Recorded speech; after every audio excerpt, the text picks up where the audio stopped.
कभी कभी भारत में और विदेशों में रहने वाले भारतीय को यह लगता है कि हम हिंदू धर्म का प्रचार कर रहे हैं, परंतु वास्तव में ऐसा नहीं है। भगवद गीता में हिंदू नामक शब्द कहीं नहीं मिलेगा।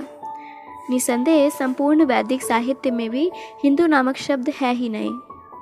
इस शब्द का प्रारंभ मुसलमानों के द्वारा किया गया था, जो कि भारत के सीमावर्ती राज्यों जैसे अफगानिस्तान, बलूचिस्तान और पर्शिया में रहते थे। भारत के उत्तर पश्चिमी राज्यों की सीमा पर सिंधु नामक एक नदी बहती थी, और क्योंकि वहाँ के मुस्लिम सिंधु शब्द का उचित उच्चारण नहीं कर सकते थे, अतः उन्होंने उस नदी को हिंदू कहा और सिंधु नदी के उस पार रहने वाले निवासियों को हिंदू कहकर पुकारा। इसी प्रकार हिंदू मुसलमानों के द्वारा दिया गया नाम है। भारत की वास्तविक संस्कृति का वर्णन भगवद गीता में आता है, जहाँ यह कहा गया है कि प्रकृति के विभिन्न गुणों के अनुसार मनुष्य विभिन्न प्रकार के हैं। इन्हें प्रायः 4 सामाजिक और 4 आध्यात्मिक भागों में बांटा जाता है। सामाजिक एवं आध्यात्मिक प्रणाली का यह वर्गीकरण वर्ण आश्रम धर्म कहलाता है। 4 वर्ण सामाजिक श्रेणियां ब्राह्मण, क्षत्रिय, वैश्य और शूद्र हैं। 4 आश्रम आध्यात्मिक श्रेणियां ब्रह्मचर्य, गृहस्थ, वानप्रस्थ और संन्यास हैं। वर्णाश्रम प्रणाली का वर्णन पुराणों में भी आता है।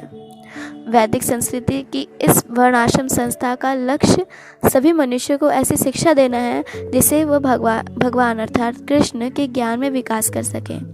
यह संपूर्ण वैदिक कार्यक्रम है। जब भगवान श्री चैतन्य ने एक महान भक्त रामानंद राय से चर्चा की, तो भगवान ने उनसे पूछा, मानव समाज का आधारभूत सिद्धांत क्या है? रामानंद राय ने उत्तर दिया कि मानव सभ्यता का तभी आरंभ होता है जब वर्ण आश्रम धर्म को स्वीकार कर लिया जाता है। वर्ण आश्रम धर्म के स्तर पर आने के पूर्व मानव सभ्यता का कोई प्रश्न ही नहीं उठता। अतएव कृष्ण भावनामृत अभियान मानव सभ्यता की इस उचित प्रणाली को स्थापित करने का प्रयत्न कर रहा है, जो कृष्ण भावनामृत या दैव वर्णाश्रम अर्थात दिव्य संस्कृति के नाम से जानी जाती है।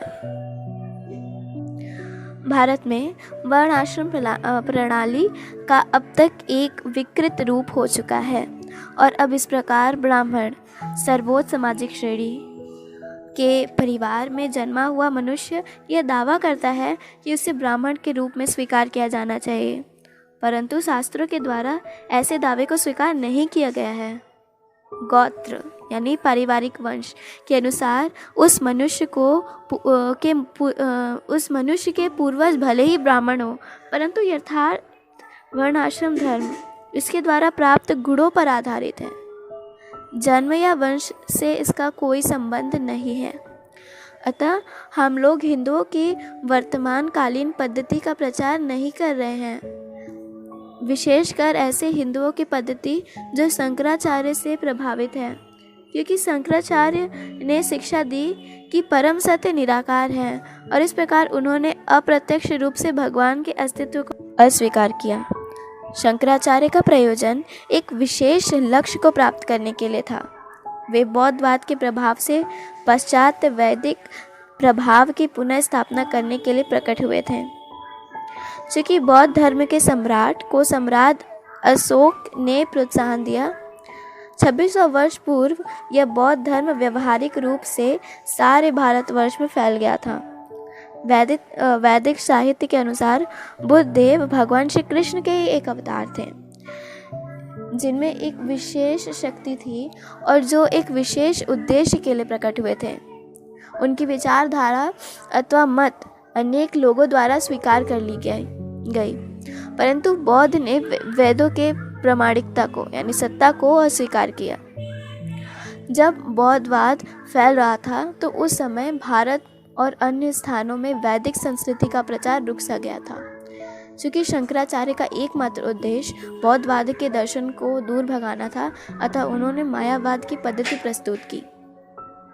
बौद्धवाद के दर्शन को दूर भगाना था, सही अर्थ में तो मायावाद नास्तिकता ही है, क्योंकि यह एक ऐसी प्रक्रिया है जिसमें मनुष्य यह कल्पना करता है कि भगवान है। मायावाद का दर्शन अनादिकाल से अस्तित्ववान है। वर्तमान भारतीय धर्म या संस्कृति की प्रणाली शंकराचार्य की मायावाद पर आधारित है, जो एक प्रकार से बौद्ध दर्शन के साथ समझौता है। मायावाद के अनुसार वास्तव में कोई भगवान नहीं है, और यदि ईश्वर है तो वह निराकार और सर्वव्याप्त है, इसलिए उसकी किसी भी रूप की कल्पना नहीं की जा सकती। यह निष्कर्ष वैदिक साहित्य के अनुसार नहीं है। वैदिक साहित्य में अनेकानेक देवी देवताओं के नाम हैं जिनकी पूजा विभिन्न उद्देश्यों के लिए की जाती है, परंतु सभी अवस्थाओं में पूर्ण पुरुषोत्तम भगवान विष्णु के परम नित्यता के रूप में स्वीकार किया जाता है। वास्तविक वैदिक संस्कृति तो यही है। कृष्ण भावनामृत का दर्शन न भगवान को और न ही देवी देवताओं के अस्तित्व को अस्वीकार करता है, किंतु मायावाद दर्शन इन दोनों को यह स्वीकार करते हैं। इनका मत है कि न देवता और न ही भगवान है। मायावादियों के लिए अंततः सभी कुछ शून्य है। वे कहते हैं कि किसी भी सत्ता की कल्पना की जा सकती है, चाहे श्री विष्णु हो या दुर्गा, शिव जी हो या सूर्य देवता, क्योंकि प्रायः समाज में इन्हीं देवताओं की पूजा की जाती है। परंतु सचमुच मायावाद इनमें से किसी को भी अस्तित्व में नहीं मानता। मायावादी कहते हैं कि व्यक्ति निराकार निर्विशेष ब्रह्म पर मन एकाग्र नहीं कर सकता, इसलिए इनमें से किसी भी रूप की कल्पना की जा सकती है। यह नई पद्धति है जिसे पंचोपासना कहते हैं।